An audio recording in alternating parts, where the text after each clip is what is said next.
सरकारी मुलाजिम अपनी सैलरी से मंथली डीएसपी फंड कटवाते रहते हैं ताकि जब हम पेंशन जाएंगे तो पैसा इकट्ठा मिलेगा, इसके साथ मुनाफा भी शामिल होता है। क्या ये दुरुस्त है? मुलाजमीन की तनख्वाह में से एक हिस्सा काटा जाता है, मजीद जीएफ फंड वगैरह उसको शायद कहते हैं, तो जीपी फंड भी कहते हैं, डीएसपी फंड भी इसको कहते हैं।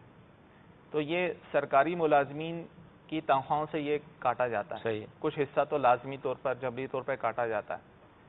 अब जितना काटा है, मिसाल के तौर पे उसकी सैलरी से 500 रुपये काटा है, सही, तो 500 जो है वो गवर्नमेंट मिलाएगी, सरकारी इदारा मिलाएगा।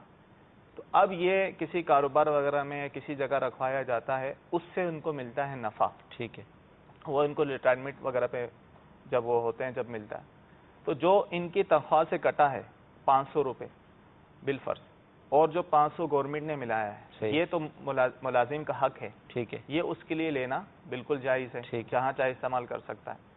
अब इजाफी तौर पे जो रकम देते हैं, बाकायदा सूद के नाम पर वो देते हैं, तो अगर ये मुलाजिम खुद मुस्तहिक है, सही, यानी अपाहज है, गरीब है, आलिम दीन है, तालिब इल्म है, यानी मुस्तहिकीन बैतुल माल जिसको कहा जाता है, सही, तो वो है, तो फिर तो अब इस नियत से ले सकता है। लेकिन अगर वो खुद मुस्तहिक नहीं है, सही, तो अपनी किसी गरीब मुसलमान मुस्तहिक की नियत से वो ले सकता है। सही, जबकि वो सूद की नियत से ना ले, अगरचे देने वाला किसी भी नाम पे ले, सही, वो ये समझ के कि बैतुल माल से मिल रहा है, तो जो भी मुस्तहिकीन होंगे मैं उन तक लौटा। अगर खुद मुस्तहिक है तो खुद भी वो इजाफी रकम इस्तेमाल कर सकता है, खुद मुस्तहिक नहीं है तो ये दीगर मुस्तहिकीन के लिए भी इस्तेमाल कर सकता है।